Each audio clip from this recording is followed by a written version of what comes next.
Most cruisers say that these are the worst cabins on the ship, but some people actually love them. We've stayed in all of these, and 4 of them were a nightmare. By the end of this video, you'll know which ones to skip and which might actually be perfect for you. Now, if you're new here and you love cruising tips, hit that subscribe button so you don't miss any of my upcoming videos. And if you did stay in any of these cabins, let me know in the comments. Did you like it? Did you hate it? And why? So the first type of cabin that people often say they hate are those forward-facing cabins at the very front of the ship.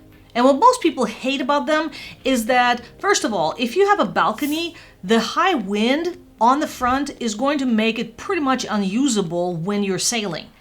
The other thing that you often hear is that the docking noise from the anchors dropping early in the morning can disrupt your sleep. The third thing is, for people who are prone to seasickness, the motion is going to be a lot more pronounced at the front, so you will have more effect.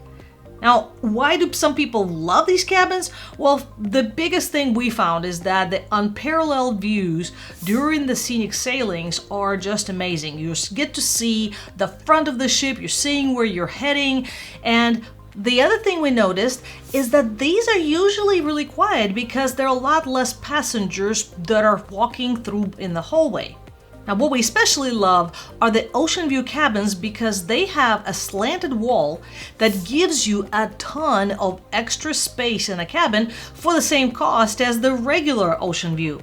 And we also found that some ships have secret cabins on the sides of the ship that are often bigger than any cabin around it. And I mean, we're talking about the size of a suite for the same price. So if we want to get an ocean view cabin, those are the ones that we book. The second type of cabin that you will often hear as bad is located on the opposite side of the ship, and those are the aft cabins. Now, why do people hate them? Well, the number one complaint is that the engine noise and the vibrations are really felt in your cabin, especially during docking or rough seas. Sometimes you'll hear people mention the smell of engine fumes, especially on older ships. Now, one of the things, of course, is the longer walking distances to anything that's centrally located, like dining and entertainment. And of course, that goes for the forward cabins too. And just like with the forward cabins, the motion in the very back is going to feel more exaggerated, so it can cause more seasickness for some people. Now, why do some people love them? The number one thing you will hear is the stunning views. You have the ship wake that you can sit and watch on your balcony. It's perfect for sunsets or quiet mornings. And it's just like in the front, you have a peaceful location with a lot less foot traffic in the hallways. So as long as you're not really prone to seasickness and don't mind a little extra walking, I would absolutely book those cabins. Now that brings us to the next style of cabin, which is a rather new addition to cruising, and those are the infinite balconies on the Icon class ships or the infinite verandas on Celebrity.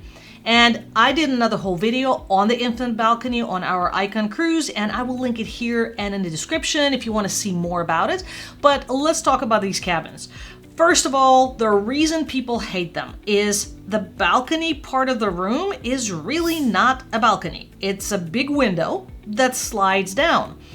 We personally found them to be extremely impractical because as soon as you lower that window to turn it into a balcony, the hot air fills the whole room, everything is humid, everything is muggy, and then it takes hours to cool back down.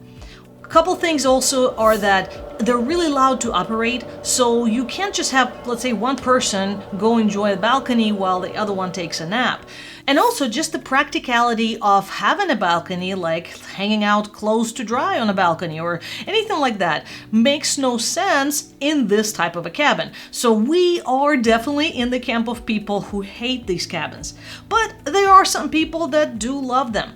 And the biggest reason is because you have more indoor space. So if you're, let's say, cruising on a colder weather cruise where a traditional balcony may not be used as often, you do gain a good chunk of that space back, and you can enjoy it in nice air-conditioned or heated environment. You also have a separation of different areas inside your cabin. So you have your regular bed, then you have the couch, and then now you have this little lanai or sunroom, whatever you want to call it, where the balcony normally would be. So I can see why some people love them. I can also tell you that I think they make a lot more sense on Celebrity, where you have the hard partitions for that balcony, so the air conditioning can stay in the room and it's not as loud as on Icon class, where you just have that curtain that really doesn't do anything to keep the AC in or the sound out. The next type of cabin that many people say are the worst cabins to avoid are the promenade view cabins. And those are the cabins that are inside the ship. They have a big window that face into the interior of the ship. The biggest problem with those cabins is also usually noise from any events, live music, or late night gatherings that are happening in the promenade. Another big reason why people hate them are the limited privacy, because you can see directly from your cabin into the cabin on the other side of the promenade. And so those views are definitely artificial. You feel like you're inside a mall or some kind of apartment facing each other, and you don't feel that vacation escape because you have this busy atmosphere with people constantly doing something like in the mall. So it's definitely not going to suit anybody who is looking for peace and quiet. Now, why some people do love these cabins? Well, because they do have this lively, unique view of the ship's hub of activity. So all the parties going on, if you don't feel like going down there to the party, you can just watch it right from your balcony. They're also usually a more budget-friendly option compared to the exterior balconies or even sometimes ocean view cabins. So if you don't want to book an interior cabin for that closed-in feel and you want to look at something, these cabins are usually cheaper than the ocean view cabins. And they are really perfect for people who love people watch. So anybody who doesn't mind that you're not looking at the ocean, but you love to look at people, you can definitely enjoy these kind of cabins. Now that brings us to the balconies that are facing inside of any of the ship, and you're looking at things like boardwalk balconies, Central Park, a surfside neighborhood, some ships call it Galleria. The point is, if you have a balcony facing to the interior of the ship, you're going to have the same two problems: noise and lack of privacy. Depending on the actual neighborhood, noise might not be as bad. For example, the Central Park balconies on Oasis class ships are a lot quieter than the boardwalk, where you have the carousel going around and you have people going to shows. And then if you take it to the next level of Surfside neighborhood, which is also in another video that I reviewed on Icon, I would absolutely not ever want to stay in a Surfside neighborhood balcony, because you have children's playground and the children's pool area right underneath your balcony. So you have these lively sounds of basically kids' playground the whole day in your balcony. So those types of balconies many people absolutely hate, but some people do love them. And why do they love these cabins? Well, it is a unique atmosphere. Central Park, out of all of them, is probably my favorite if we were to stay in one of them. You have the greenery that you get to look at, people leisurely stroll through.